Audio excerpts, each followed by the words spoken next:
আসসালামু আলাইকুম রহমতুল্লাহ। আউযুবিল্লাহি মিনাশ শাইতানির রাজিম। বিসমিল্লাহির রহমানির রহিম।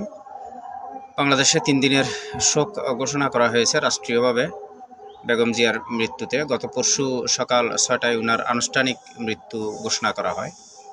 আবার বলছি, উনার আনুষ্ঠানিক মৃত্যু ঘোষণা করা হয়। ক্যাপশন আকারে দুটি ইমেজ দেখা যাচ্ছে। উপরে একটা দেখলাম, একজন সোশ্যাল মিডিয়া ইউজার, তার প্রোফাইল ওভাবে এক্সপ্লোর করে দেখা হয়নি, তানজিনা ইসলাম রূপা 24 ডিসেম্বর একটি ক্যাপশন দিয়ে একটা স্ট্যাটাস দিয়েছেন। উনি স্ক্রিনশট নিয়ে রাখেন, তারেক রহমান দেশে আসার 7 দিনের মধ্যে বেগম জিয়ার মৃত্যু সংবাদ ঘোষণা করা হবে। 2 নম্বর দেখা যাচ্ছে, ভারতের পররাষ্ট্রমন্ত্রী তারেক রহমানের হাতে একটি কন্ডোলেন্স লেটার, শোকবার্তা পৌঁছে দিয়েছেন তারেক রহমানের হাতে। যা হোক, ওই দুটি বিষয় নিয়ে পরে আসব।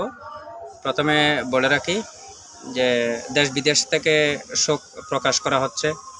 বিশ্বের একদম বিভিন্ন প্রান্ত থেকে রাষ্ট্রীয়ভাবে শোক প্রকাশ করা হয়েছে বেগম জিয়ার মৃত্যুতে। তারপর সংবাদ মাধ্যমগুলো, বিশ্বের নামজাদা সংবাদ মাধ্যমগুলো, এগুলো জোরে সোরে বেগম জিয়ার এই মৃত্যুকে তারা প্রচার করেছে এবং বেগম জিয়াকে একজন অভিসংবাদিত নেতা হিসেবে তারা সেটা প্রকাশ করেছে তাদের সংবাদ মাধ্যমে। ছোট্ট করে একটা স্ক্রিপ্ট লিখতে হয়েছে আজকে, না হয় ভুলে যাব সেজন্য। তারপর শোকবার্তার মধ্যে আরও ছিল শেখ হাসিনা, সদ্য পলাতক সাবেক প্রধানমন্ত্রী শেখ হাসিনা, এবং তার ছেলে সজীব ওয়াজেদ জয়ও শোক প্রকাশ করেছে। এটা গতকালকে আমরা দেখেছিলাম। তারপর এই জানাজাতে বিদেশি নামজাদা গেস্টের মধ্যে এসেছে ভারতের পররাষ্ট্রমন্ত্রী। উনি বিশেষ বিমানে করে হাজির হয়েছেন বাংলাদেশে বেগম জিয়ার এই সমাপ্তিতে অংশগ্রহণ করার জন্য। পাশাপাশি প্রথমে পাকিস্তানের পররাষ্ট্রমন্ত্রীকে এখানে পাঠাবার জন্য ঘোষণা করা হয়, কিন্তু ভারত থেকে যখন আবার পররাষ্ট্রমন্ত্রীর নাম ঘোষণা করা হয় তখন পাকিস্তান প্রোটোকল চেঞ্জ করে তাদের স্পিকারকে পাঠিয়ে দেয়। এটি রাষ্ট্রীয় প্রোটোকল বলা চলে, কারণ আমাদের 3টি দেশে একসময় ব্রিটিশ শাসনের অধীন ছিল। দুইটি একসাথে স্বাধীন হয়, এরপর আরেকটি থেকে আমরা স্বাধীনতা লাভ করি। তো যার কারণে প্রোটোকলের কারণে হয়তো এরকম করছে যে আরেকজন স্পিকারকে, অর্থাৎ প্রোটোকল চেঞ্জ করে পাকিস্তান তাদের স্পিকারকে পাঠিয়ে দেয়। আচ্ছা, তারপর আজকের জানাজাতে আমাদের মাননীয় প্রধান উপদেষ্টা চিফ অ্যাডভাইজার প্রফেসর ইউনূস সাহেব কোনো বক্তব্য রাখেননি, এই জন্য ওনাকে স্পেশালি ধন্যবাদ। এটার একটি কারণও আছে।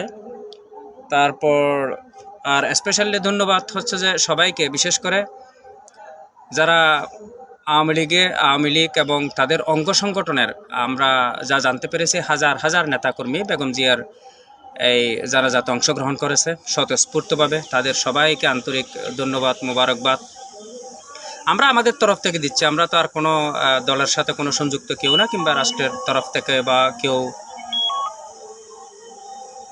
সংযুক্ত না। ধন্যবাদ দিচ্ছি সৌহার্দ্য সম্প্রীতি জিনিসটি উপলব্ধি করার জন্য, তারা যে যোগ দিয়েছে সেজন্য।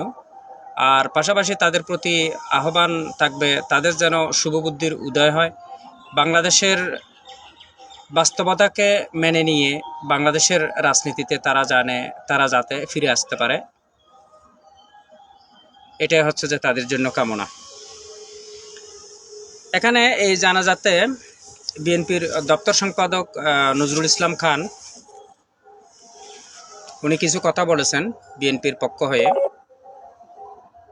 ওনার কথার মাঝে আমি কয়েকটা জিনিস লক্ষ্য করলাম, যে উনি বলেছেন খালেদা জিয়ার একটি উদ্ধৃতি সামনে দিয়ে, যে বিদেশে আমাদের কোনো প্রভু নাই, আমাদের বন্ধু আছে।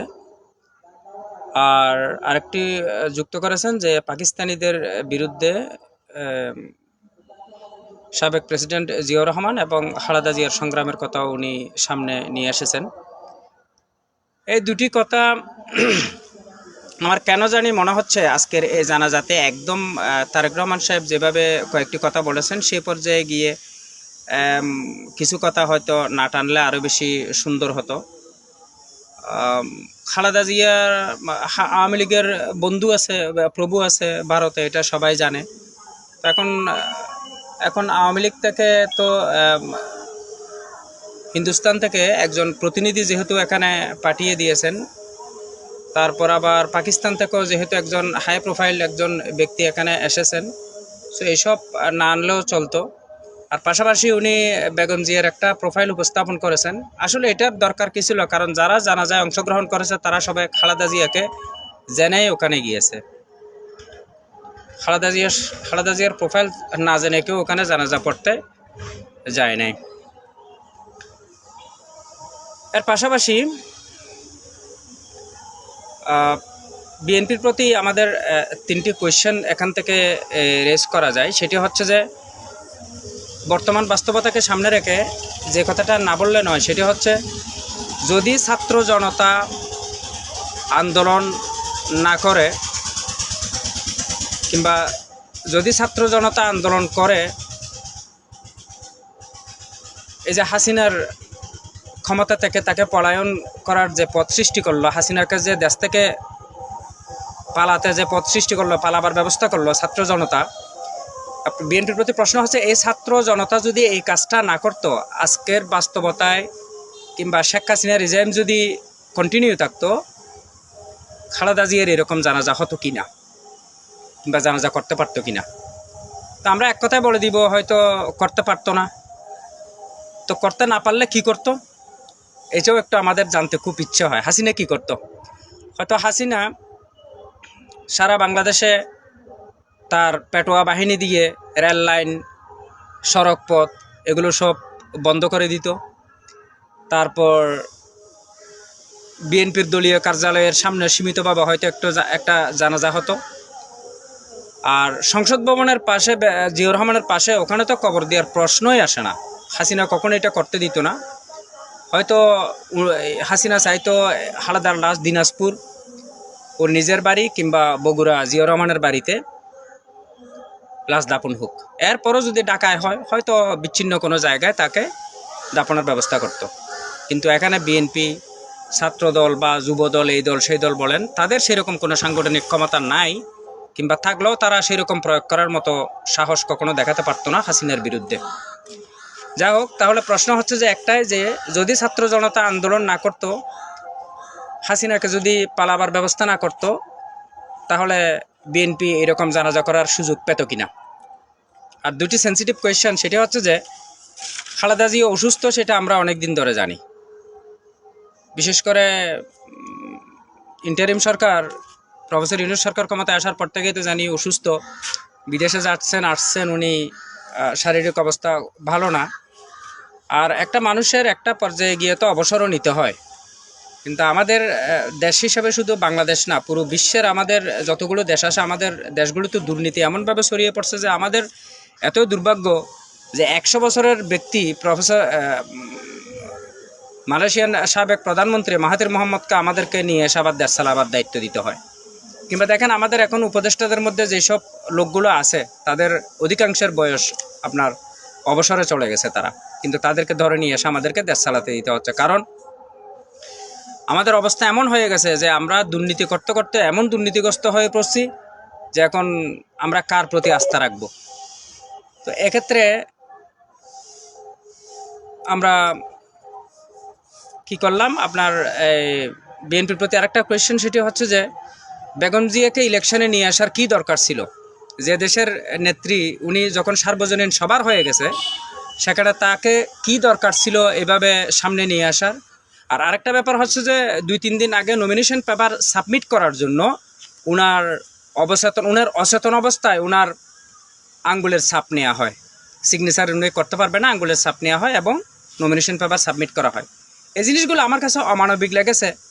কেন উনাকে আসনে দাঁড় করাতে হবে, কেন তাকে আসনগুলোকে জয়ী করে আনতে হবে, এই প্রশ্নগুলো আমার কাছে একদম এগুলো অনুত্তরযোগ্য, এগুলার কোনো উত্তর আমাদের কাছে নাই। বিএনপিও জানে না এই উত্তরগুলো দেবে কিনা। আর ওই যে বললাম স্পেশালি যে প্রধান উপদেষ্টা মহোদয়কে ধন্যবাদ, উনি আজকে ওখানে কোনো কথা না বলার জন্য। আর আওয়ামী লীগ এবং অঙ্গ সংগঠনের সবাই যারা হাজার হাজার ওখানে জানাজাতে অংশগ্রহণ করেছে তাদেরকে আন্তরিক মোবারকবাদ। তারা আশা করি বাংলাদেশের বাস্তবতায় বাংলাদেশের রাজনীতিতে ফেরত আসবে বাংলাদেশের মতো করে। বেগম জিয়ার আত্মার রুহের মাগফিরাত কামনা করছি। আসসালামু আলাইকুম রহমতুল্লাহ।